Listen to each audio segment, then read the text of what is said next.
Thank you, Laura. It's greatly appreciated. We have a packed agenda for you. We will keep you an hour. We will get you out of here on time. I'm Steve Rohde. I have the pleasure to work at Maryland Family Network, overseeing the resource and referral system for the state of Maryland. We'll do a couple real quick housekeeping things, and then we'll get into the body of this.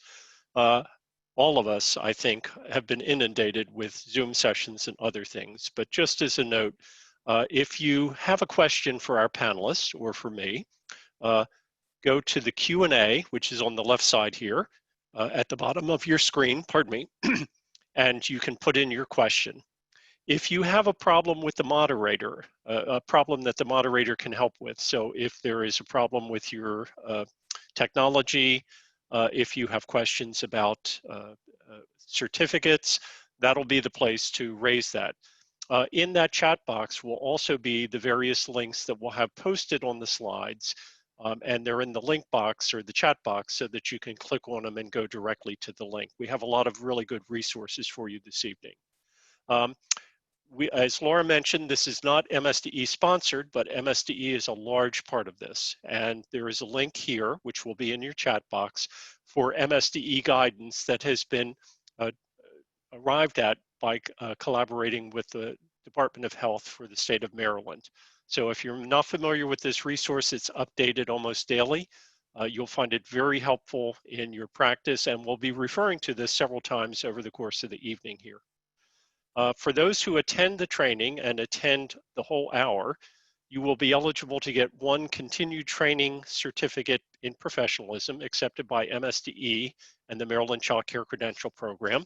We will get those out to you by July the 10th. And if you have questions about this, this is the email address to go from, mccrninfo@marylandfamilynetwork.org. And again, we will put that in the chat box for you. So let's get into this. Coronavirus, COVID-19 has impacted the state. It's impacted each and every one of our lives. As providers of services for children and families, you certainly have been impacted. And what we're going to talk about is the particular impact on family childcare providers. We have 4 family childcare providers with us tonight that are going to talk about their situation and the lessons that they've learned. But before we get to them, we have 2 experts, as Laura mentioned, from the Department of Health for the state of Maryland, Cheryl DePinto, who's the director of the Office of Population Health Improvement, and Jamie Perry, who's the medical director with the Office of Healthcare Quality, both with the Maryland Department of Health. So I will toss it to you, Dr. DePinto and Dr. Perry. Thank you, Stephen, and thank you everyone for joining us and having us being able to speak with you this evening. First of all, I just want to say that this the presentation that we will be providing will be information that many of you may already know, but it's really important as we think through the issues of childcare and the impact of the pandemic on childcare, that we put this into the perspective of how is COVID impacting children. And we know that school closures had a significant impact on children, families, and communities. But as the pandemic evolved, there was still a lot of unanswered questions and a lack of data around how COVID-19 affected children. And even up until as recently as this week, there are still many, many unanswered questions. One of the challenges for pediatric practitioners and childcare providers and the like is the fact that the symptom list for COVID itself was growing. The other issue was the fact that the way in which children manifest COVID, it was usually a mild illness and sometimes had symptoms that were somewhat different than adults. And early on in the pandemic, there was limited testing available for children, although that has significantly improved at this point in time. In addition, there were many, many unanswered questions about the level of transmission from children to adults or from adults to children. So it was really unclear at the beginning whether or not children were actually carriers of this disease and potentially vectors for spreading it. There were also a lot of challenges related to how COVID impacted families as a whole when it came to potential spread within families. And also the fact that primary care providers were largely closed for non-routine visits and were challenged in terms of figuring out how to manage seeing sick children in their offices while also maintaining certain essential routine childhood visits. The ability to develop guidance for children was a little bit slower than for adults. And then also in terms of how to manage the disease in children and to prevent spread in a variety of child-serving settings was very much complicated by the fact that children are children and that there's developmental considerations that are really important in the development and the implementation of this guidance. So as we think about the guidance documents that were developed previously and ones that may be forthcoming, one of the important aspects of it is what's going on with the COVID pandemic within the state, within communities, and that aspect of the pandemic is very important in decision making. We now have more widely available testing and the capacity to do contact tracing, and there is more emerging science and data about the role that children play in this pandemic. And with that, I'm going to turn it over to Dr. Perry. Thanks, Cheryl. Good evening, everyone. Thanks for having us join you tonight.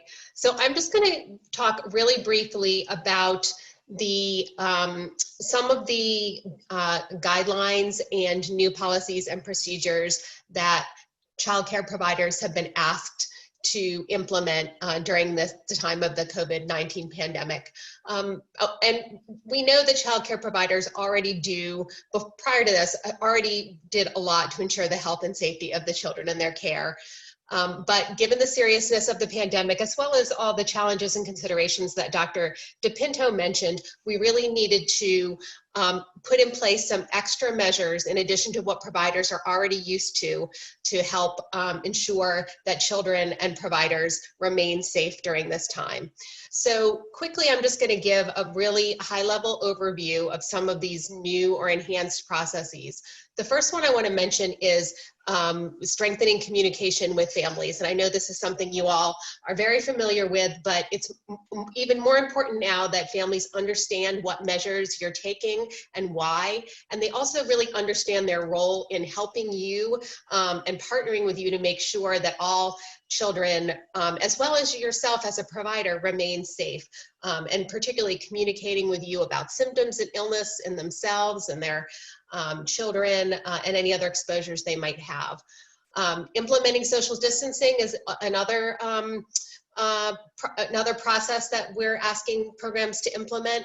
And the goal really here is to reduce, to the extent possible, close prolonged contact between people to decrease the potential exposure to the virus. Now, we know that social distancing or keeping 6 feet away, 6 feet between children and providers is not always easy, and we don't expect this to be perfect, but there's certainly lots of strategies to help providers think about how this might be done successfully. And this is also the reason why MSDE has guidance around keeping small groups of children, so that you're potentially decreasing the number of people who are potentially exposed to the virus. We're also asking providers to start active screening for illness. So we're asking providers to screen children and staff when they arrive at the program for symptoms of COVID or exposure to persons with COVID, and also asking for daily temperature checks. And the goal is really to identify people with possible, children mostly, with possible illness early, and to keep them from entering the program and exposing others. We're also asking you to up your game in terms of cleaning and disinfecting. And I know this is something that folks really do a lot at baseline, but the guidance really asks you to enhance your cleaning, particularly of frequently touched surfaces like toys and games. And then in terms of increased opportunities for hand hygiene, both for providers as well as the children. There are recommendations around the use of cloth face coverings in childcare programs. The current recommendation is that providers and children over 5 should wear them while in the program, as long as this can be done safely and consistently. And we have a lot of guidance with a number of considerations and instructions that help you think about what would be safe and consistent use for the children in your program. And then lastly, we ask providers to follow certain procedures when there's a child or the provider, him or herself, has symptoms of illness that could be COVID, that involves isolating the sick person until they can be picked up if they're a child, consulting with the local health department and the licensing specialist, and in most cases, closing for a period of time for cleaning and assessing next steps. All of these things that I've mentioned, there's detailed guidance related to these on the MSDE website, the link that you were provided, and we'll be happy as the webinar progresses to answer questions about them. Thank you, Dr. DePinto and Dr. Perry. Dr. Perry, I'm going to follow up with you because there is a question in the chat box, and I think you touched on it, but just to make sure we cover this. Someone is asking, should staff wear cloth masks? Are they specified to be only cloth, or can any mask be worn? Can you address that, please? So our recommendations are for wearing cloth face coverings. Certainly if a childcare staff person wants to wear a different type of mask, like a surgical mask, they are certainly, there's nothing that would prohibit them from doing that, but our recommendation right now is around the use of cloth face coverings for staff and children. Great, thank you very much. And again, we'll be referring to the question and answer box throughout. We'll try to pick up on the questions. We'll try to relate those to the people who are talking. Dr. Perry and Dr. DePinto, thank you again. I hope you'll be able to stay around for our question and answer period. So next, we have two providers who share a childcare program, Angela Lamberti and Jody Lamberti, and we've asked them to talk for about 5 minutes on what they've experienced and the lessons that they've learned. So Angela and Jody, I'll hand it over to you. Thank you, Steve, and thank you, Laura and MFN, for having us. It's really important that as family child care providers, we have a platform like this, because it's a scary world out there and we're all trying to get through it. And I have to say that, just echoing what Jamie Perry just said, communication is such a key. But you have to trust your parents, and you have to be able to talk to them and know that they are going to stay home, and if they do go out, that they're going to tell you. Because if we didn't have that kind of trust with our parents, I don't think we could have gotten through this. And the kids too, you know, questioning your kids is also super important, because we ask them every day, what'd you do last night? You know, where did you go? We went on a walk. Did you see anybody? Because I need to know that my parents are keeping the kids safe, so that when they come inside our house, that everybody is doing the best they can. And we've been really lucky. All of our parent clients have been amazing. And that kind of communication, I think, takes a lot of the fear out for to have that staying open this whole time has given us. But also communication with other providers. We get on Facebook, we're on so many groups. We're on the EPIC group, we are in the Howard County, basically it's a toilet paper tracking group, but they also track other things like Lysol and Kleenex wipes or Clorox wipes. And having that resource also, and being able to take what we had and give it to people that needed it when we had more than what we needed. Those things, using your resources like that, is super important, because we all need to keep up with all this cleaning and this disinfecting, and you don't know where you're going to get this stuff from half the time. And if you stay up with that communication with other providers, then you can form this network where you can get what you need to feel safe. And that's what's most important. We feel safe because we know that there's other providers out there that if we needed something, we could call on them and say, we are totally out of Lysol, we are totally out of cleaning wipes, can you please help us? And there are probably 15 people out there that would say, I have an extra, here you go.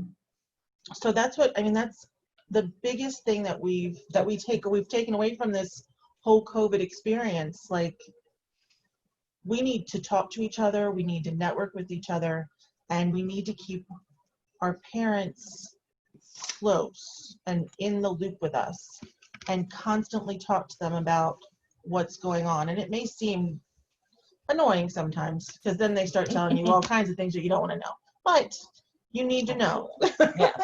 What else, Ange?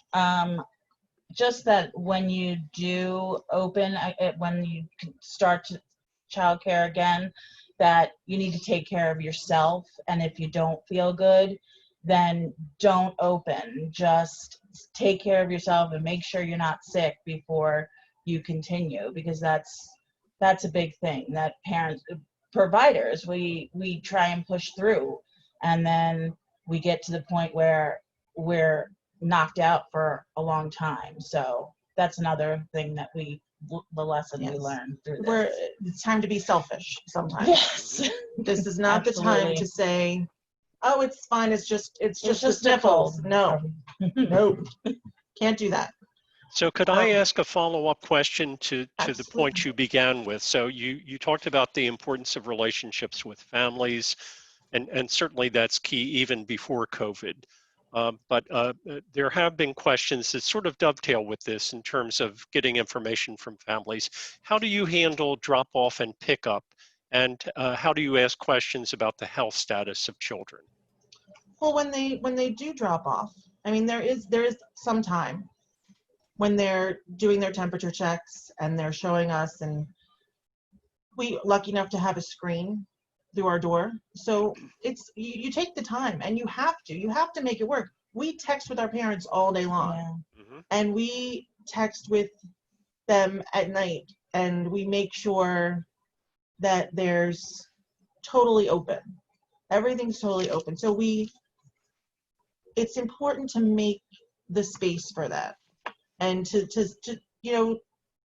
stand there for a few minutes, talk to them. Even if you have to talk through a door, a lot of our parents, they wear masks and they can stand right there inside the door, and we can talk to them. We feel safe with that because their germs are our germs now. At this point, it's like we're all quarantining together. Yeah. Because their kids come to us, and we don't social distance with the kids. Like, we cut down the kissing and things because that's super important. But I'm not gonna not hug my kids. So if they got something on them, I got it. So we share germs now. Okay. But Okay. that's another part of the community, like having that relationship with your families. We're feel all safe. we're all a family now. Okay, good. I hope you'll stay with us for the questions and answers as well. Thank you very much. So next we're going to talk to Wanda Pierson, and Wanda Person, excuse me. I keep doing that with Wanda, and my apologies, Wanda. And Wanda is a little bit unique because Wanda just recently opened up. But in my conversations with Wanda, one of the things that she emphasized was she asked a lot of providers who had stayed open what their practices were, and she implemented them. So we thought it would be important for Wanda to talk about her experience. Wanda, can you share about 5 minutes of information with us, please? Yes, I am Wanda Person. Thank you for having me. I am going to come from a little bit of a different perspective because you're correct. I was closed. I just opened Monday. However, I'm the president of the Family Childcare Association of Montgomery County. So I've had a lot of providers that have gotten in touch with me or talked with me, and I try to advise and help them. So I'm going to come from a little bit of a perspective of getting ready to open, and then things that have worked for people that have already been open.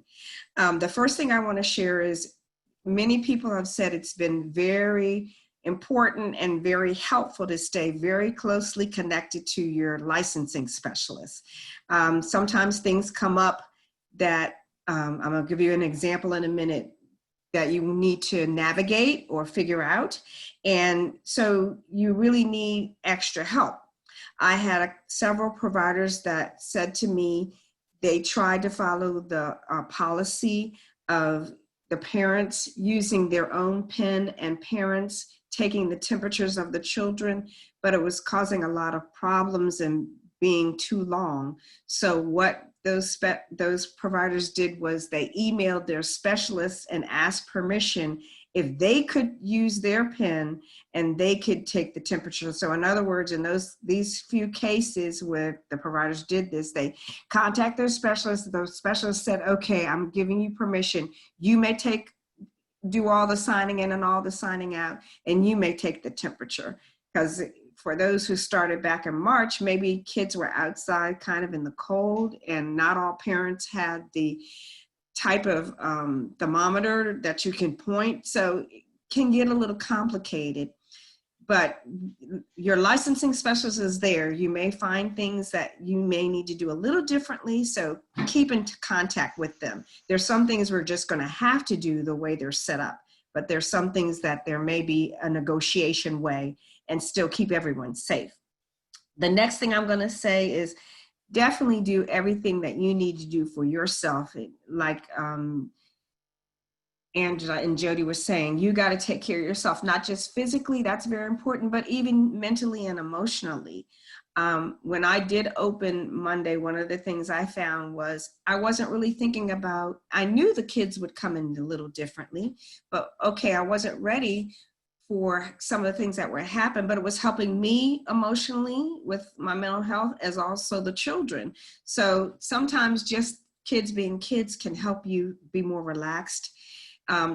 Just remember, we're still here to do the jobs we normally do, but we just have to do it in a very different way. Clean as you go, try to make it as easy for yourself as possible, but there is going to be some things that you'll have extra to do at the end of your day. And then last but not least, just being prepared to know if you want to open. From a business side, my personal opinion is it may be better to open now and have a smaller number of children, maybe 2 or 3 you start with, because that your own anxiety or your own way of getting used to doing all these things with the extra mandates we have, it may be a little too difficult for a provider to bring in 5 and 6 children, but everybody's financial situation is different. But take all of that into consideration, talk to your family members in that case, and keep it as safe as you can and as manageable as you can for yourself. And then hopefully it will be a smooth transition, and then you can build up and move forward. And I know we're all trying to rebuild our businesses, but we have to be patient and do the best we can and do it successfully. Thank you, Wanda. I'm recalling something you and I spoke on the phone about maybe yesterday or the day before, and it dovetails with what you mentioned about the taking care of yourself as a provider, and suggesting that you have smaller ratios or smaller group sizes. And I think you raised a point which stuck with me, which is it's not only you that's getting used to a new routine, it's the children who are getting used to a new routine. Yes. And that by working with smaller groups, you can better make children comfortable in those new routines. Do you want to talk about that just a little bit more? Sure. For example, I know many providers, even during the epic time, may have had 2 or 3 children. You can do that for maybe 2 weeks, 3 weeks, or a month. Then add maybe another 1 or 2. But again, if you're coming on with, and I know this can be a financial situation, I really understand that. I'm trying to keep that in mind as well. But if you overwhelm yourself, overwhelm the children, and overwhelm the whole situation, it can be a disaster right from the start. Whereas if you can budget yourself or get other family members to help, or even the children, I'm still going to be very, very cautious about the children cleaning, but I'm not going to let them not throw a napkin in the trash can. I may have to do it a little differently.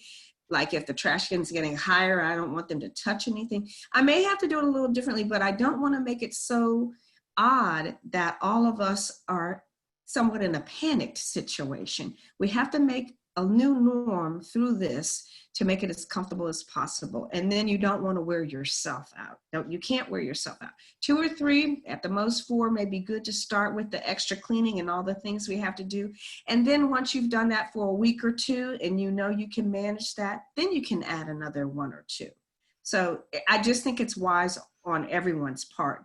And fortunately, I agree, the kids wanted to hug me. I've also let the children hug me. I still kind of manage that they're not hugging too much. I have a 1-year-old, so for her, it's a little hard. But, you know, we do say, okay, be careful with germs. Remember, we're being careful with our germs. You can turn a lot of things into a playful way of talking about it. And they begin to understand. They do begin to understand. And you make it a routine. So they begin to understand. Thank you, Wanda. I know with my grandchildren, I have 5 grandchildren age 6 and under, the hugs are leg hugs. So we don't bend down, we don't make face contact. And that's another way to sort of keep that, that connection without making yourself too much of a target. Or also we need to consider that children are receiving our germs as well. So thank you, Wanda. Next, we're going to move on to Rhonda Watson, who runs a program called Creative Little Minds in Howard County. Rhonda, thank you for joining us. Do you want to take about 5 minutes to talk about your particular experiences? Yes. How are you guys? Thank you guys for having me. Thank you. What I've learned in the beginning, like everyone else, I was like running around like crazy trying to make sense of everything that was going on. The first thing I learned was that I had family that was living here with me. We all came together. We sat down. We started making a plan. Okay, how much food do we still have in here? How many things do we have going on? Was, of course, the childcare. But my husband's job was other things. My son, he knew that he was on cleaning duty. So I knew when they started saying that we had to do so much cleaning and all that thing, he knew I would take the kids maybe to the front. And then take them to the front. And then we would turn around here and he would come in here and clean and wipe things down. So when we came back in, everything was fine. Like everybody else is stating, I had to learn to have a peace of mind because it was extremely overwhelming. And I knew if I didn't find an out or a way to be able to like have stress relief, it was going to spill over into my business. So every morning I got up, I got my coffee, I sat on the deck, I wrote my journal. I, just took the time for me, even though it was like 15, 20, 30 minutes, it made a big difference. Also, I am the president of Howard County Family Childcare Association, and we have like 120 some of our members, and they were all calling, what should I do? How are things going to go? And I found myself, again, overwhelmed with how can I help these people? But, with the dedication of our board and everybody coming together, everybody had their tasks. Everybody had their things they could do. Now, with my children and families, I had an emergency meeting. We sat down here. They went over the same thing. What do you need? And everybody said, hey, well, I have the toilet paper. I have the Lysol. I have whatever. And I laughed because I said, boy, they're going to do whatever they need to do that their kids can come to childcare. So I have always been open. I've never closed. I still had all 7 of my children. That's what I had from the beginning. Every last one of my parents were essential. So I never got that to be a possibility of weaning in. I knew all of them had, high stressful jobs. So it was no breakdown of saying, okay, we're going to do it 2 days a week or 1 day a week. We kept things the norm. The one thing I can say, I did have my children wear masks, and they still do. How I got them to do that was we went outside one day for a walk, and they had their mask on, and we got in the house and they saw all of the pollen that was on the mask, and it freaked them out. Mm-hmm. So they were like, I was like, yes, you would have breathed that in. That would have been in your body. So they know now, like, hey, they just have that moment. The hardest thing I could say for me was trying to teach the children, you can't really hang that close with Johnny, or you can't be that close to. And it was like, no, because they felt they were on punishment. They were like, anytime, kids were separated as friends is because they did something incorrect. So now we're just telling them out of clear blue sky, no, you guys have to have distance. You have to be, and they're looking like, what did I do? So to me, it was like, no, we sat down and did those things together, and they still had a chance to play with their friends. I also taught my kids to be accountable for your friends. So if they saw a child playing with something, they went to go hand the toy to somebody else, like, no, you can't do that. You have to put it in a bucket. Or did you wash your hands when you came out the bathroom?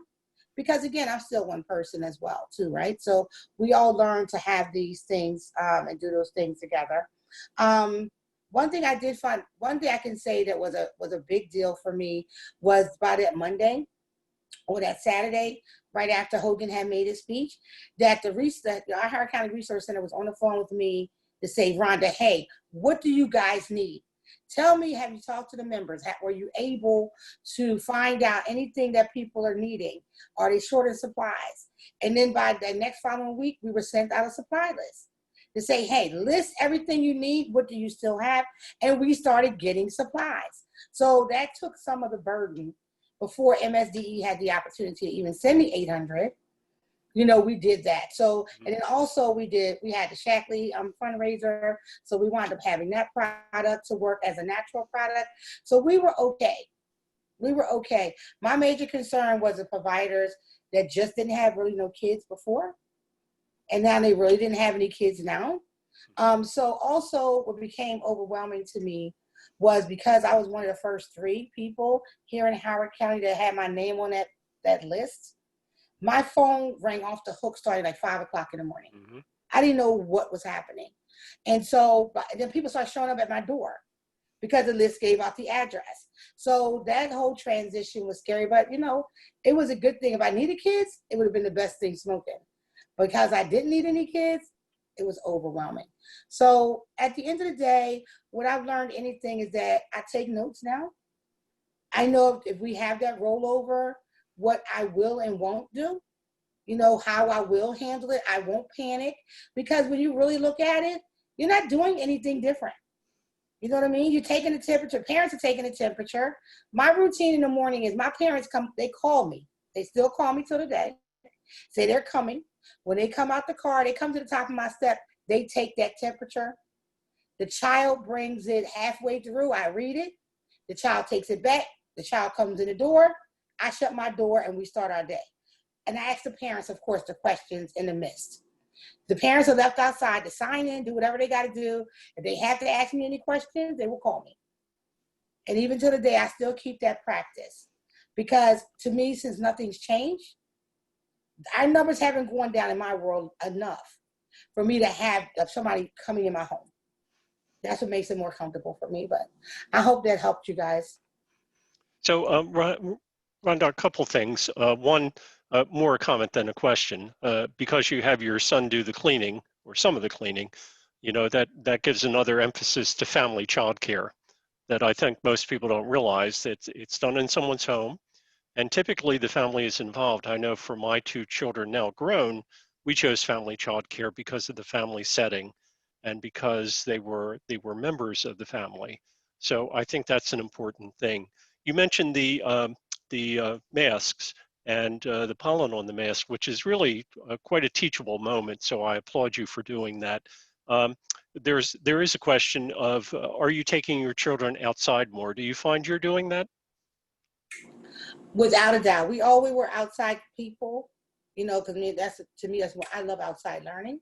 So we go out, we stay outside a lot. And because also they say, according to the CDC, that the kids are outside, they don't have to wear a mask. Mm-hmm. So if they take the mask off for whatever reason, it's okay. Mm-hmm. If they're running around, it's okay. To me, it's easier for me to spray down a table, but, or they have to be able to wash their hands. I have that little soap dispenser thing and a jug of water. It still works the same way. We still have soap and we still have water. So at the end of the day, yes, we do have most of our time outside. And I was never a family childcare provider, but as a teacher in preschool, I know that one of the things, and it was not during a pandemic, but one of the things I learned to do was take some of the activities that I would normally do inside and take them outside. So yes. You can just as easily take manipulatives, you can take puzzles, crayons, paper. Those are great outdoor activities, and it adds a new element when children are playing out of doors when they would normally play indoors.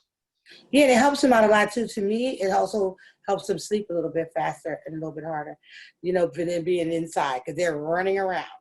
Well, again, I would go back to my preschool days, which is if everybody fell asleep at nap time and I got some work done, I was appreciative of that. So that's another thing. And thank you, Rhonda. I hope you can stay for questions as well. One other thing I would pick up on what Rhonda said, which is, so if you're a childcare provider and you're finding that you don't have enough children and you're still within the limits set by MSDE and by the Department of Health, please remember that Locate Childcare can be a benefit to you. So if you've not updated your Locate information, please send us an email to mccrninfo@marylandfamilynetwork.org, and we can show you how to get your information online. We find that during the emergency, essential personnel were using our service quite a bit. We find parents are still using our service. So that's another mechanism to market your service and to possibly get more children. Again, thank you, Rhonda. I hope you'll stay with us. Finally, we have Ruby Daniels tonight, and Ruby is a family child care provider in Howard County. She's also the current president of the Maryland State Family Child Care Association. And Ruby, thanks for joining us. Can you share about 5 minutes of your experience, please? Oh, thank you so much, Steve, for having me. And thank you to my colleague, Jody, Angela, Rhonda, and Wanda. I mean, they have some very good points. I'm the president of Maryland State Family Child Care Association. Prior to the COVID, a lot of the providers didn't know that Maryland State Family Child Care even existed. And I find that with the lessons learned with the EPIC is that we became closer as a community, the family child care community. Family child care started reaching out to me, and we were making connections. And at the beginning, we had problems with our business model because we weren't able to qualify for PPP loan because we didn't have a business checking account. We weren't able to qualify for the EIDL because some of us don't have employees, and we weren't able to qualify for the unemployment because we didn't have a W-2. All that was changed. I mean, we lobbied and we met with legislators, and we made sure that family child cares providers are included in all these programs. And now it is available to all family child care providers. I've been in the business for over 27 years, and I never close, but I only have 3 essential personnel that comes 1 day a week since March. I try to get in touch with my families. I did Zoom circle time. I get in touch with them, but they are still not coming back to my care. I've talked with some providers too. I've talked with Valerie, and she also is in the same situation. She's done everything, contact the parents. I mean, but still the parents are not coming back.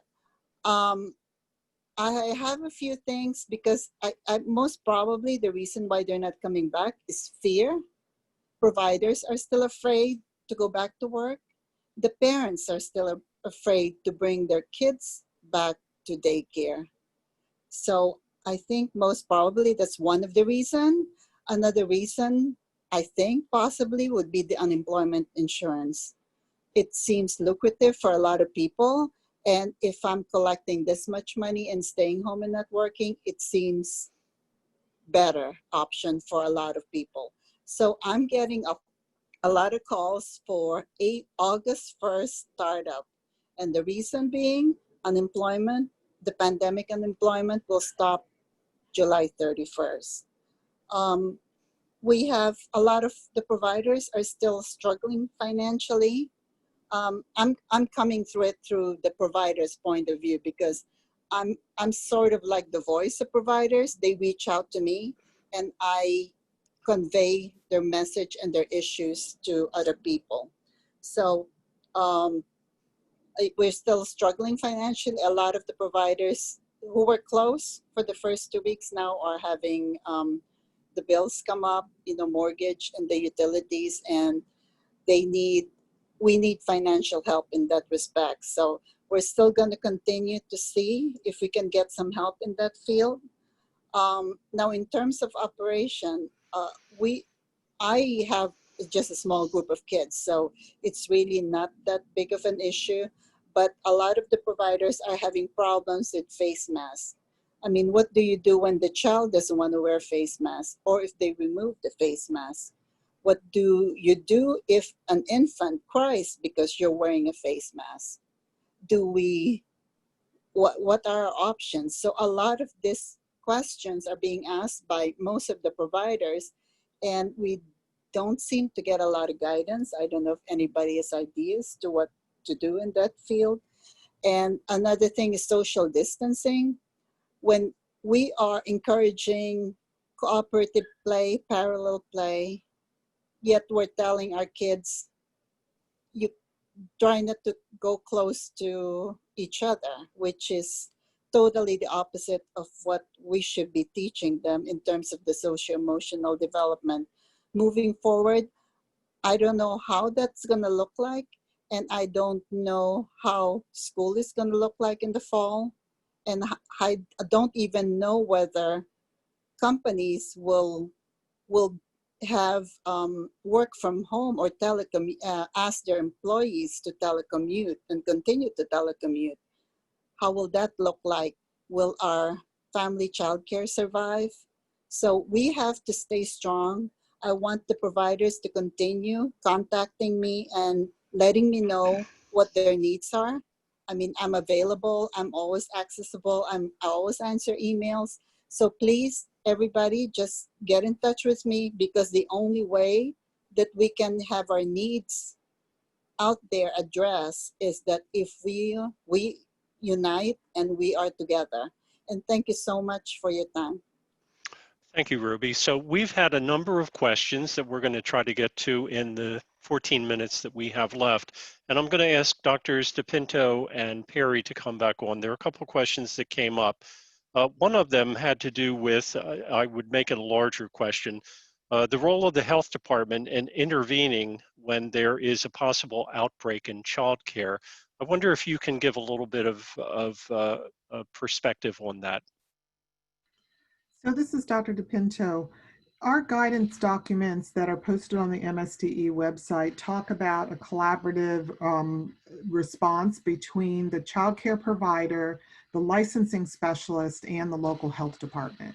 If there's a concern for a possible COVID case or an actual case that needs a recommendation related to quarantine, isolation, or potential closure, the guidance is for the child care provider to contact the local health department as well as their licensing specialist.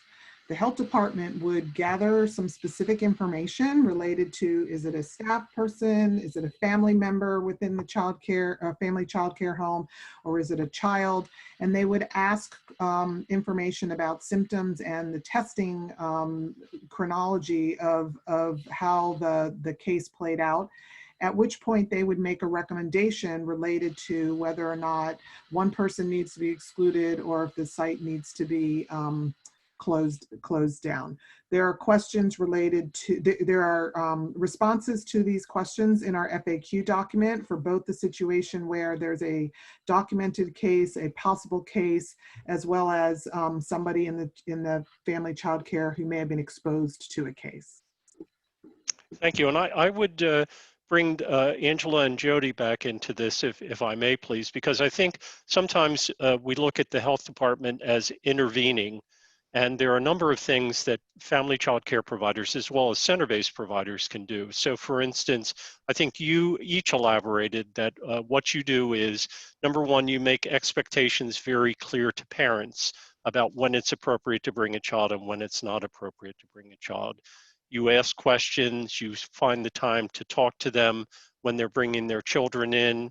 I think you also mentioned that you text over the course of the day quite a bit. Is that a fair assessment of what you explained to us? Absolutely. And Absolutely. one of the things that in our previous session with child care centers, although I think it's appropriate to family child care, is there was a program, and what they do every morning is they send a survey to parents. And the parents have to fill out the survey, and there are some very basic questions, and we're going to get those questions and we'll be able to share it with this group as well. Very basic questions, and some of the questions are simple questions such as, number one, does your child have a fever? And if the answer is yes, the piece under that says you shouldn't bring your child today. So those kinds of expectations are really clear. They also ask questions, and I know, again, from having been a preschool teacher myself, but also having children myself, they also ask questions like, did you need to give your child Tylenol last night because of a fever? Because they can bring their child in, they're still under the influence of Tylenol with a lower fever or a lower temperature, and then it'll spike up in once the 12 hours is up. So have you had that kind of experience too, where you've asked some probing questions to get a little bit more information from parents? Absolutely. Most- Especially if one of the children says to us, oh, they gave Preston medicine this morning or something. And so we're immediately on the phone, like, did something happen? Did he have a fever? And did you give him medicine? And the conversation might be skewed from the child's point of view. So, but all of our parents have given us bottom line answers, and they know that they cannot bring a child here if they have any sort of symptoms. So. Okay, thank you. There's another question that came up, and I'd ask Wanda to join us on this one because she did talk about this a little bit. Wanda, remind us of the age of children that you have in care currently. I have 2 children. One is a 1-year-old and one is a 3-year-old. And I will have another child starting this coming Monday, and that child will be 6. Okay, and do you currently wear a mask all day when you're in the caregiving setting? For a good part of the day, but there are times because of the 1-year-old, it's a little harder for that child. So I take the mask off periodically. The biggest one that I have to work the most with, because she, keep in mind too, when they're first coming back, they're being clingy. We all know that. Yeah, they don't want to leave mommy. Fortunately, she has not been crying, but she'll say, "Where's mommy?" and then come over and like hold my leg. So I've had to be a little bit more patient with that child because she's younger. And so I do wear my mask, but there are times, because again, like they were saying earlier, with the younger children, for communication as well as soothing, it's a little tougher. So that's what I'm saying. Each of us are going to have different experiences. We're going to have to kind of work through this. I'm hoping as time goes on, she'll become a little more comfortable and I can probably wear my mask more, but it's going to be a work in progress. Okay, and I would extend this question to either Dr. DePinto or Dr. Perry. I know Dr. Perry answered a question about the type of mask before. Can you give us a little direction in terms of at what age should children be wearing masks in childcare or in school, please? So our current recommendation is that children ages 5 and older should wear a mask when they can do it safely and consistently. And we have a lot of caveats and a lot of guidance in terms of what constitutes safe and consistent wearing. So having said that, there may be many children above 5 who it would not be appropriate for them to wear a mask or a cloth face covering. Is what we specifically recommend in the childcare setting. So often this is going to be a collaboration between the childcare provider and the family, working with the child to determine, and sometimes the healthcare provider, if a child has certain medical conditions where wearing a cloth face covering might not be safe, but working together to see if it's, if it's appropriate for each individual child. School-age kids generally are most of them should be able to tolerate a mask for some period of time, maybe not the whole day. The kids closer to 5, there may be some more challenges, and we recognize that, and we ask folks to do the best that they can.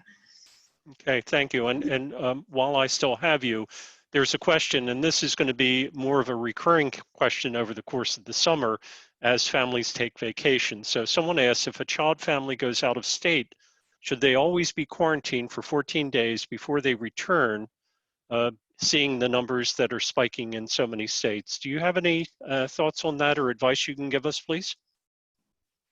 So this is Dr. DePinto. I'd be happy to answer that question. I do want to add one other comment about the face coverings mask question, and that is that I would recommend that everyone look at our guidance, because in addition to the information that Dr. Perry already mentioned, that guidance is very clear about certain precautions and safety processes to put in place about wearing cloth face coverings, including the requirement that children under the age of 2 do not wear cloth face coverings. So I just wanted to make sure that was clearly articulated. Certainly. I'm seeing some of the things on the chat. So, so as far as the issue of quarantining when people travel, so at this point in time, there's no requirement that anyone quarantine for a period of time after they travel. There are many recommendations, both on the CDC website as well as in some other guidance documents and on the governor's website, where they really talk about reconsidering and considering whether or not travel to certain areas is actually a prudent thing to do. I do think that it's somebody who travels to another state, especially if it's a state where numbers are rising, if they're going to be engaging in activities where they may have close contact with large groups of people, that they may be recommended to quarantine for the benefit of the others, but there's no actual requirement that they do so. Thank you. That's most helpful. And if I can burden you with one other question, one person did raise, in addition to the questions that come up about face masks, whether or not it's advisable to consider wearing one of those face shields. Do you have any thoughts on that? I don't actually have specific thoughts on a face shield. I'm not certain who would be wearing the face shield, but if it is a provider wearing a face shield because they can't wear a face mask, or because it allows them to have a better interaction with a younger child, then a face shield may be a potential option for them. Okay, thank you.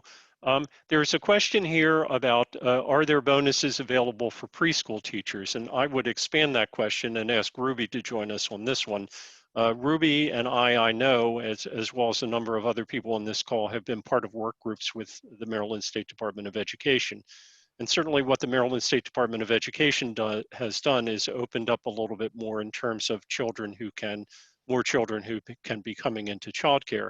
But one of the other things that we've been advocating is there needs to be financial resources for childcare, not just because of this pandemic, but also prior to this pandemic, most childcare was in very dire straits. We work on very narrow margins. Ruby, do you want to talk a little bit about some of the recommendations we've been making regarding financial support for childcare above and beyond what the EPIC sites did and some of the cleaning supply grants? Yeah, well, the cleaning supply grants is the $800 that they should have received as an EPIC site. The only thing is, I'm not sure whether that's still I think that has already ceased. But there's other financial resources that we're trying to advocate for family childcare providers. And one of the road to recommendation in the subcommittee is that we wanted for MSDE to help with the unused slots of most of the providers. I mean, that's still under works, and we're also working with the Montgomery County Moving Forward Coalition, and we're trying our best to get financial relief for providers. But currently, the pandemic unemployment is available for family childcare providers, and also the PPP is still available until the end of the month. What you could do is you contact your bank, and if if they are no longer accepting application, you can go to some fintech companies such as PayPal and stuff. I can give you more details if you reach out to me or your local R&R for additional information on financial relief. Thank you for naming the R&R, because that's important. If you're not familiar with the resources that a resource and referral center can provide you, you need to become aware of that. And I would flip the last piece to Rhonda. And Rhonda, you talked about the involvement of the CCR&R, the Childcare Resource and Referral Site, the Childcare Resource Center, and reaching out to you about what your needs are, reaching out to you about PPEs and cleaning supplies. I think that's important, an important piece. And I would also, as you as a provider in your jurisdiction are thinking about what can be done, recognize that some jurisdictions, and I know Howard County was one of these, I also know that Montgomery County recently set aside $10 million to provide support to childcare providers, both family and center, to help them through this particular emergency. So if that's of interest to you, again, I'd suggest you write to us at mccrn@marylandfamilynetwork.org. We are right up on the time here. We are interested in you participating in a SurveyMonkey to give us some feedback on tonight's session if you found it helpful, how we can improve that. Certainly this time went by very quickly. I suspect we could have set aside 6 hours and we'd still run out of time to talk about all the different things that are of importance to childcare providers. More information is available on our survey, on information that we have to help you on the Maryland Childcare Resource Network, which is the resource centers. This is the address that you can reach us on. Again, you'll get your certificate by July the 10th at the very latest, assuming you stayed on with us. And can we give a virtual thanks to everybody on our panel who gave us such terrific information and such helpful advice. I know I learned a lot from it. I hope you did as well. So thank you very much for joining us. Have a good evening and please stay well.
Is anybody else on the line? This is Cheryl. I'm still here. Hi, Cheryl. Thank you. I didn't mean to toss you questions that I hadn't prepared you for, but I thought the one particularly about the tracking the cases, I didn't see any real easy answer for you on that. So I hope you don't mind that I just decided to pass that one by. No, that's fine. That's a question we've been getting a lot lately.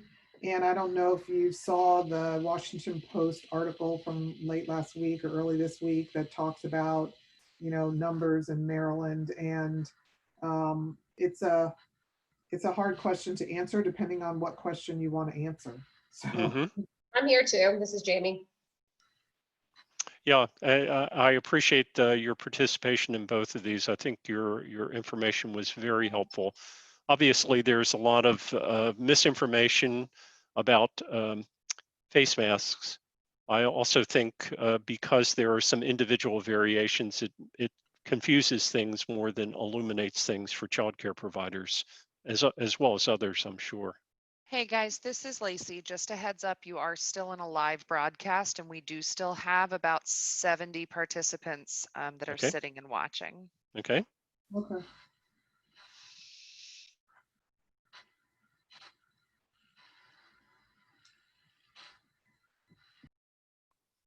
So Dr. DePinto or Dr. Perry, any concerns or questions or recommendations?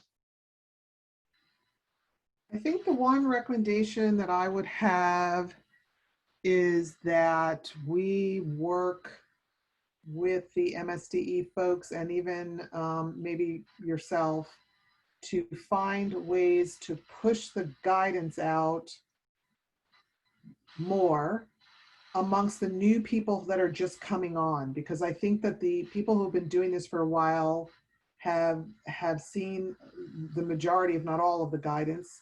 But the new folks, I think they have so many questions, and I think this was a great forum to get some of their questions answered. I just wonder if there's a way to get either more questions answered or to get the guidance documents in writing out to them, you know, more broadly. We are working on that, but I didn't know if there were things that you all would recommend or want to do to work with us on that. Well, we'd be happy to work with you on that. I know that we have, up until this time, had weekly meetings with MSDE, ostensibly about the essential personnel looking for childcare and the services we could provide. But we have raised the issue that there needs to be a broader sharing of the guidance. We run that through the resource centers, but certainly we'd be open to talking with you all about other opportunities, whether it's opportunities like the webinar, which has gotten a really good response, all of them. I know that the local R&Rs also have webinars that they do similar to this, and they engage local resources. So we'd be more than happy to have that conversation with you if you have ideas or want to give some suggestions as to how we can help MSDE get this information out. Yeah, I think we can talk about it and get back to you. Okay. I think that there are a lot of different options. Great. Well, again, thank you so much. I greatly appreciate it.